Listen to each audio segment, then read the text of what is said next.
infinite possibilities. And so a lot of times people think of the Akash as just my past, as a past life thing, but the Akash is so much more than that. The Akash is kind of like, I explain to people that once we're there, it's like you're kind of like plugged into the whole like infinite possibilities, this whole like cosmic world where there are multiple different timelines happening. There are different dimensions and realms that we have lived in and been in, and we're just accessing memories from those lifetimes, and seeing, peeking into the possibilities of future timelines. And so it's the way I explain it is like parallel universe or like timelines. Like it is a, you sort of have to kind of like understand that time isn't linear and that we're living multiple lifetimes like at the same time right now. Yeah, it And it's feels so like that in so the dream world. Hello, and welcome to the Liminal Frequencies podcast, where we dive deep into healing frequencies from our ancestors, frequencies of the earth and stars, sound, color, and light, and all of the subtle ways that we can tap into our unique vibration to awaken the highest timeline and integrate the fullest expression of our being. Now let's dive in.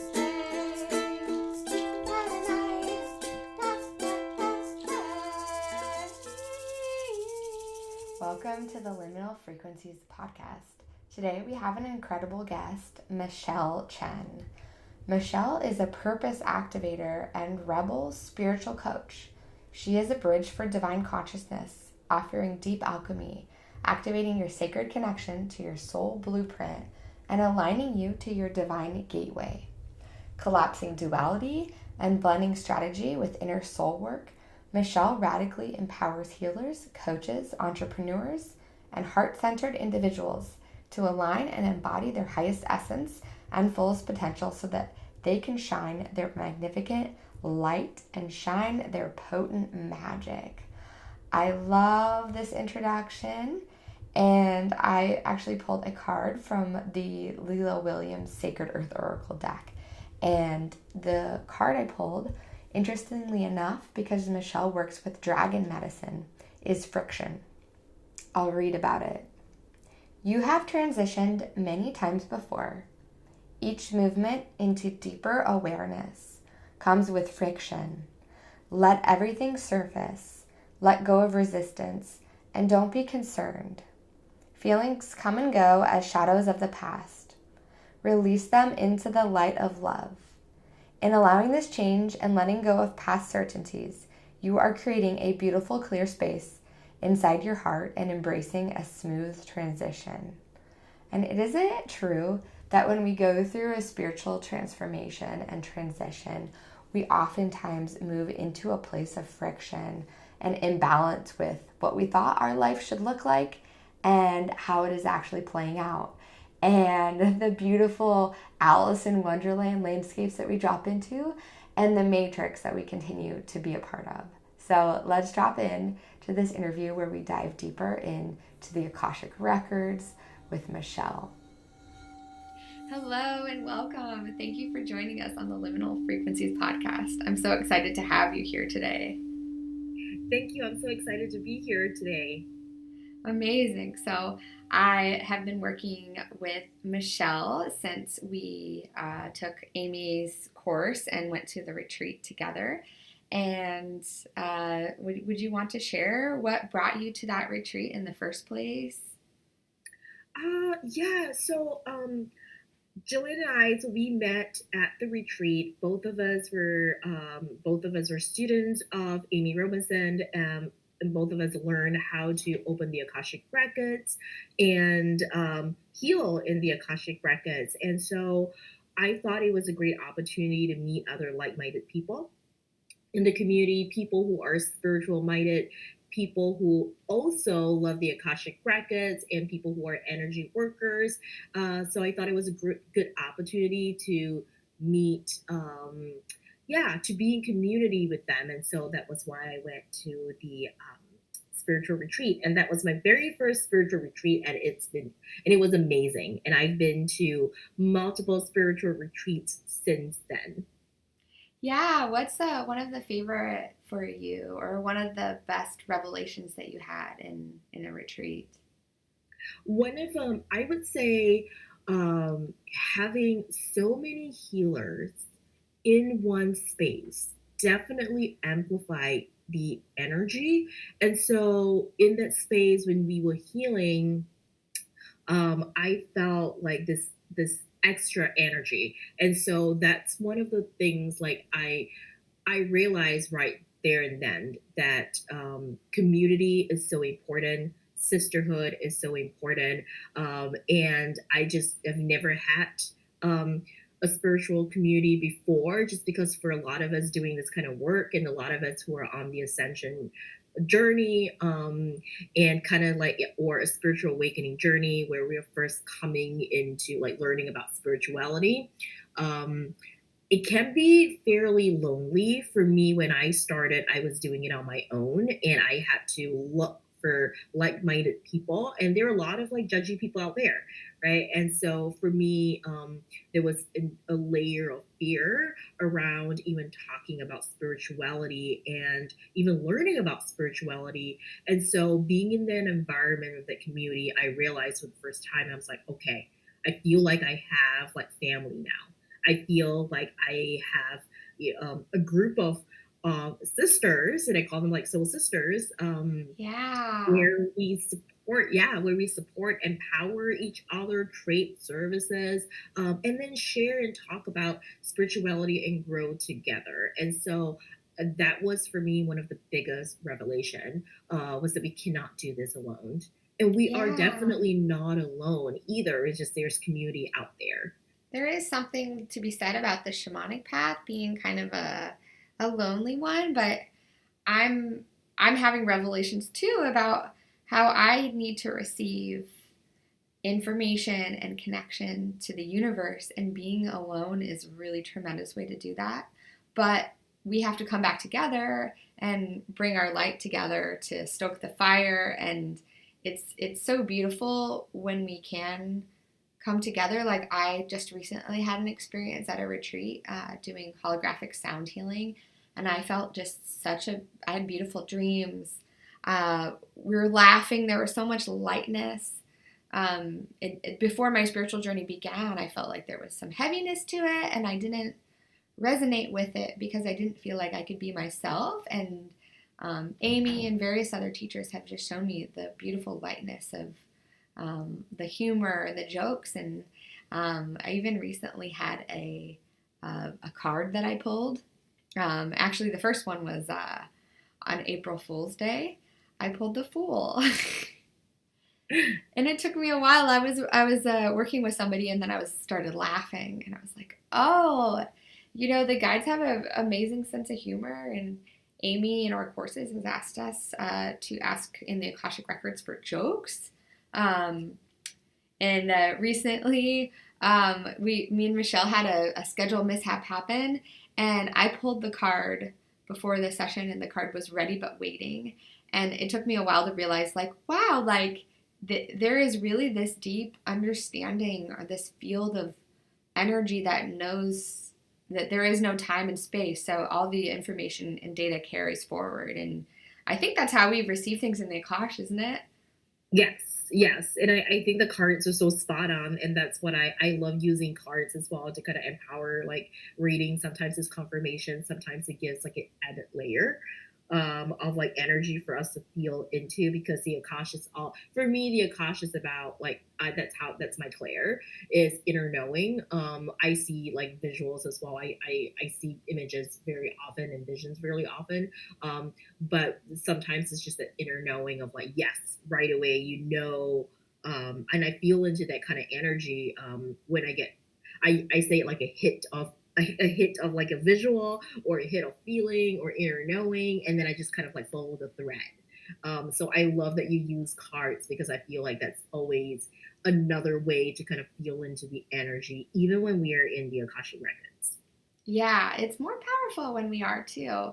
And yeah, it's interesting. I was just recently talking to somebody who is claircognizant, and for those of you listening, like, we have different clairs that how we pick up information.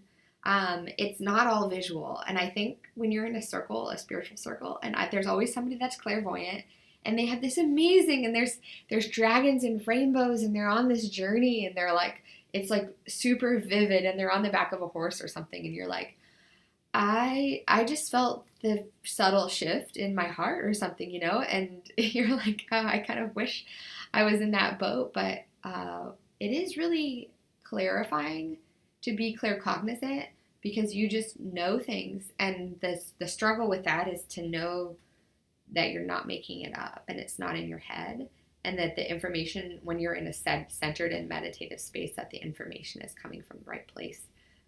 Is there anything that you want to add to that for people that are Hmm. navigating it? Yeah, so one of the things, so I started out in my journey, my spiritual awakening journey, a couple of years ago, and I would consider myself to be really rational, like a really logical person. I came from like I have a PhD, and so I am trained Wow.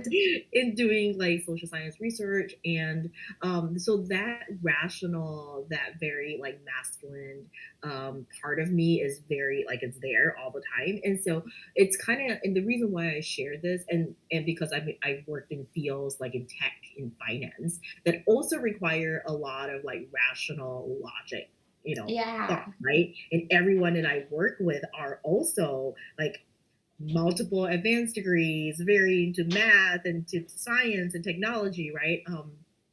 The reason why I'm sharing this is because for me to pivot or to allow the more spiritual side, the intuition, was a struggle. It took Yeah. me a while to allow myself, because it was unlearning all the things I've been taught, right? I would use like my rational mind was so strong. It was like, it can't be right. This cannot be correct. And I would go and try to find evidence, and then a lot of time it's like faith, right? It requires a lot of trust, it requires a lot of surrendering, and it was really like through the years of doing this, of being with, and I say community is really important because I would have tons of conversations with other people who were either similar to me, but more advanced now, or people who are really spiritual, and then giving them readings, talking to them, confirmed that this was not all in my head. And I think that was the biggest thing for me, is like, if I'm looking for evidence, and I'm still always looking for evidence, my cards. So like in sessions that I do right now, I'll be pulling cards, and someone else would also, we had the same cards. Like that person was like, oh my God, I pulled the same card this morning. And just like, this is confirmation. And I was like, wow, this is, yes, this is another confirmation that it is not all in my head, because Yeah. for a lot of people on this spiritual journey, even really advanced practitioners, and I've heard them say that, right? They were like, sometimes I also struggle to know if it's like my head saying Yeah. this, or if I'm receiving information from source. And I always ask for clarification, and I would ask the universe, like, okay, if this is what I meant to do, show me signs. Yeah. And I would receive signs. Like I would actually, and so I would say a sign could be like, if I meant to do this, show me like a specific sign that meant something to me and that was special to me. And I would see it usually within the same day or 3 days. And that's how I know. And Hmm. so that's one way that I ask the universe outside of me, because I think there's still a part of me that's still looking for evidence, and Yeah. and that it's always confirmed in every session that I do, because I don't know these people. I usually don't read. So when I have clients, a lot of times I don't know who they are. I don't check their Facebook. I don't know anything about them. And so when they come and I receive information, it's just like, and then they confirm it, and Yeah. I'm just like, this is, yeah, there's no way I would know these things. So Yeah. that again is another confirmation for me. Yeah, amazing. And I think you'll appreciate this because you're in this scientific way about things. But I was writing my ebook and I wanted to explain the Akash. And I was explaining the Akash using explanation of water molecules because I had seen this woman, Veda Austin. Have you seen her? She does crystallography.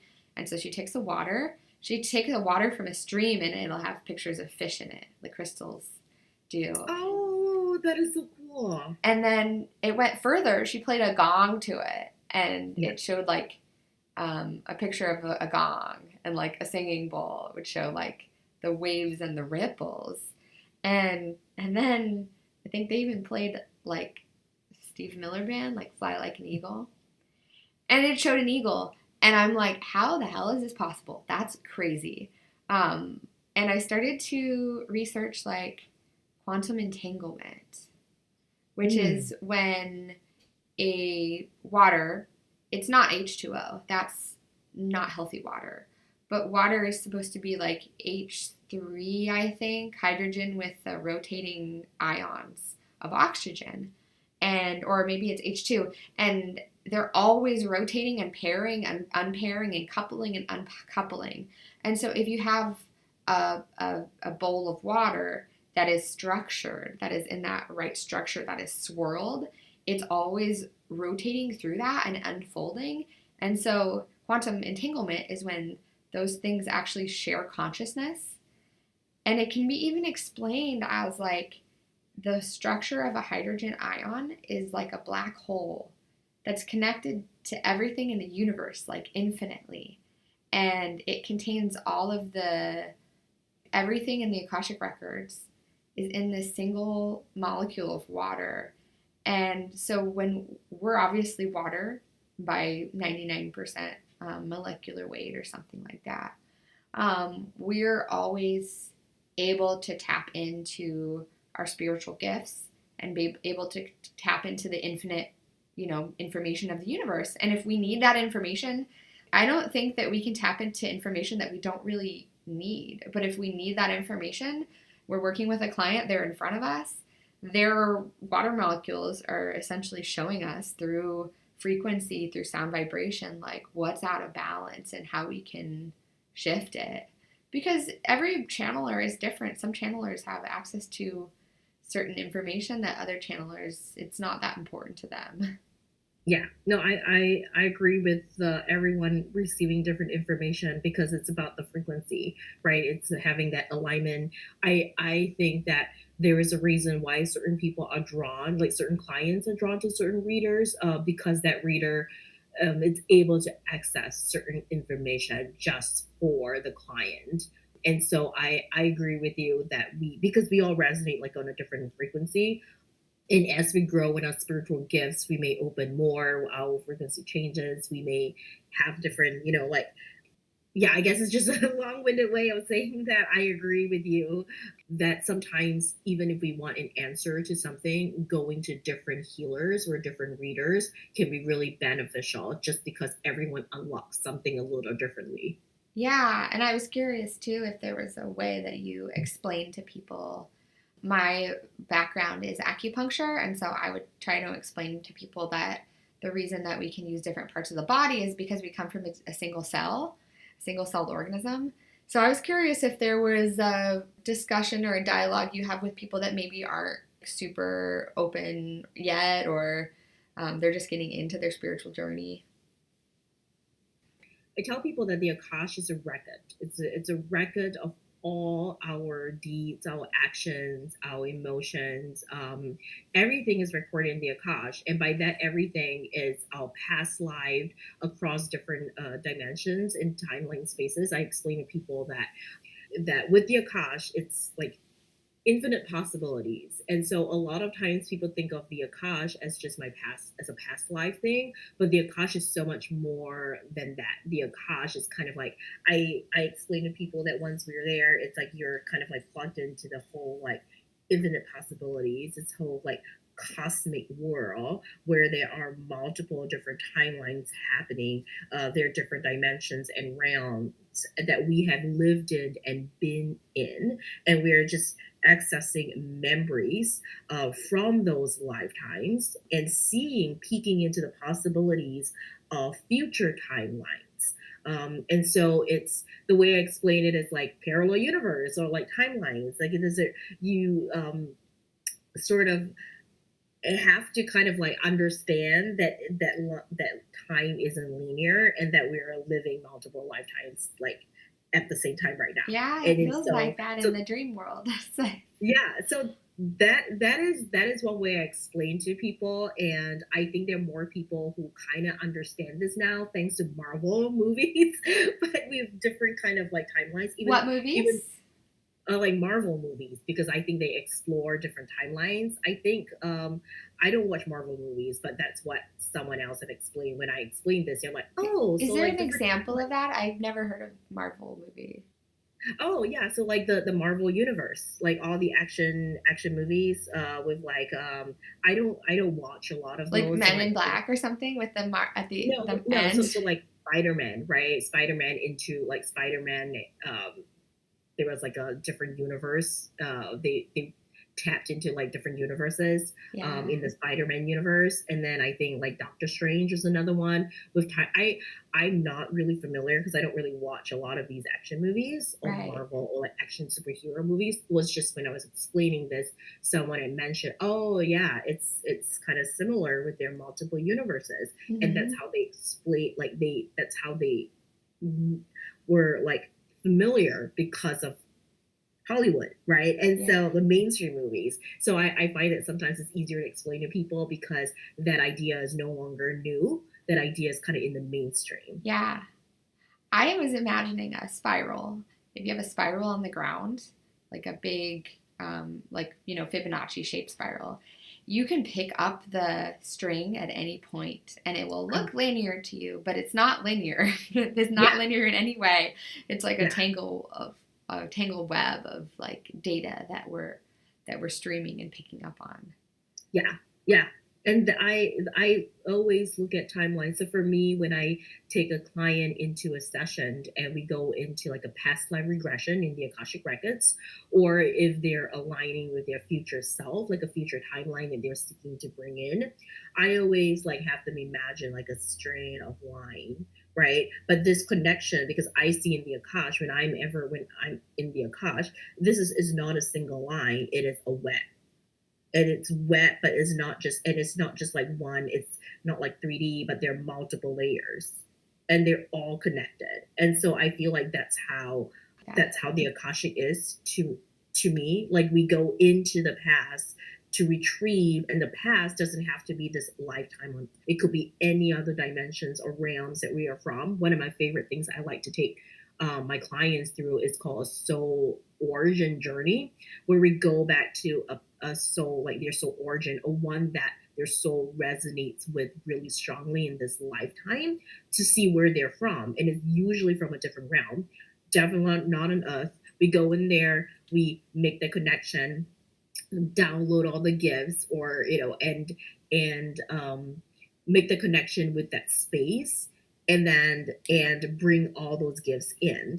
And so that's one of the fun things to do, is because the Kosh really is like, and you can imagine the Kosh having multiple portals and multiple doors. That's how I see the Akash as well, having multiple portals into Yeah. different space, time, dimension, and realms. And then we Wow. go in, we retrieve something there. It could be a healing, it could be a gift, and then we bring that and we bring it back into like our 3D self right now on Earth. And that's how Wow. I try to explain the Akash to people. It's like I start with like, it's like a library, right? Of all your deeds and all your desires and all of that written in this library. But when we go on a journey, it's so much more than just like a book, right? I Yeah. see it as webs of And like you can have somebody connections. read information, like receive data from the Kosh. They're all going to be a little different. You might receive similar themes, but when we just what we both learned, which was really amazing, was how to walk somebody through the Akash. Because when you receive information from your guides directly, it's a lot more powerful than I'm just telling you all of the information that's in there.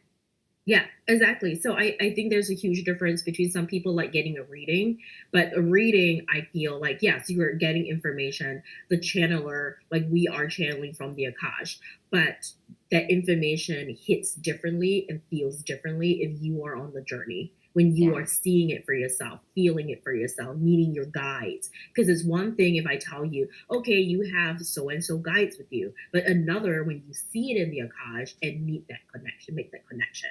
I feel that is so much stronger. It's so empowering. It is more empowering than, having someone give it information to you where you are passively receiving it. Because in a journey, and that's what we, both Jillian and I, we learn, it's the journey is interactive. It is an active process of meeting and receiving your information. And then through that, you realize, and that's the empowerment part, is that you realize that you can do this on your own. Yes. That you realize how spiritual you are. And it's great for me. I see that as kind of like accelerating growth. When people go through the journey, they're like, wow, this is incredible. I want to learn how to do this more. Yeah. And it really opens them up spiritually and empowers them with a tool that they can now access their own Akash, or to heal themselves and to meditate. Yeah. We're in the really Akash. moving into a time of self-mastery. Mm-hmm. And I received this recently from the Akash because I was learning about the sacred geometry and some of the Egyptian mystery school teachings. And during those times, amazing things. Apparently, they were using sound vibration to move objects and to change the Yeah. gravitational density. And with such a long timeline that ancient Egyptian civilization was on, we kind of, after that, we moved into sort of a time of darkness where we didn't have access to our gifts. And every time we reincarnate, we'd completely forget about all of our gifts. But now we're receiving the ability and the codes to tap into all of us, with whether or not we are classically trained or we're actually in the Akashic Records that we're receiving the ability to tap into our gifts from past timelines and continue to build ourselves through time instead of our soul having to start fresh. Yeah. And I think the Akash is such a powerful tool that and all of us have access to it. Of course, how we are able to pull information that may require, like healing, that may require more practice, more training, to be able to pull information and channel from the Akash. But I think I see the Akash as kind of like the portal, right? The portal to our soul memory. And it's so powerful because it's what you said, right? We have the ability to pull in codes of wisdom, gifts. And a lot of us have done this, like a lot of us were called to work in the Akash, are healers, and we have been healers or shamans for like multiple lifetimes. And so this is really just a point of like remembering something that we have known that we are really practiced in. So that was, for me, it was that way. When I surrendered and was like, okay, I am going to let my ego, my rational mind, take a back seat for now, and I'm going to trust all the information I'm receiving. The more I did that, the more I received confirmation from my clients and from the universe that I was indeed on the right path. And so then it became really like the ascension or the awakening was super fast. Things started downloading really fast, and it feels like I've been doing this for years. And I ask in the Akashic Records, and because the Akashic Records are yes, because you have worked with the Akash for many, like in your soul has worked with it. And so for you, it's more of like a memory, like remembering the connection, and then everything just like became really natural. And I would say like, yeah, you start learning and growing and expanding your gifts at a really, really fast rate. Yeah, that's my experience. That's incredible. It's so powerful to be part of that process of remembering. Well, we will take a pause for now and reflect on that remembering and how the remembering that we have had in our life has led us to the beautiful gifts unfolding and tapping into what our true purpose is. I know many of you can probably relate to me that when you found something that you love doing, that you love dropping into, it almost felt like meeting your soulmate for the first time. Just this glow of, we don't really know, but under the surface, there is a deeper knowing of what our soul is ready for. And so, as we talked about in the very beginning, friction, which can be just a little spark of electricity that ignites a path that we embark upon. And that path may be difficult, it may lead to some resistance, which is when we are spiritually ready for the change, but our ego and parts of us are knowing that this is going to create a big discomfort and big disconnect for them. So, with that being said, I'm looking forward to dropping into part 2 next week with Michelle, where we dive even deeper into the Akashic Records, into inner child work, and into how we can work with some of that resistance to reveal more parts of what our soul wants on its journey. I hope you have a beautiful week, and I thank you for spending time with us today. Bye.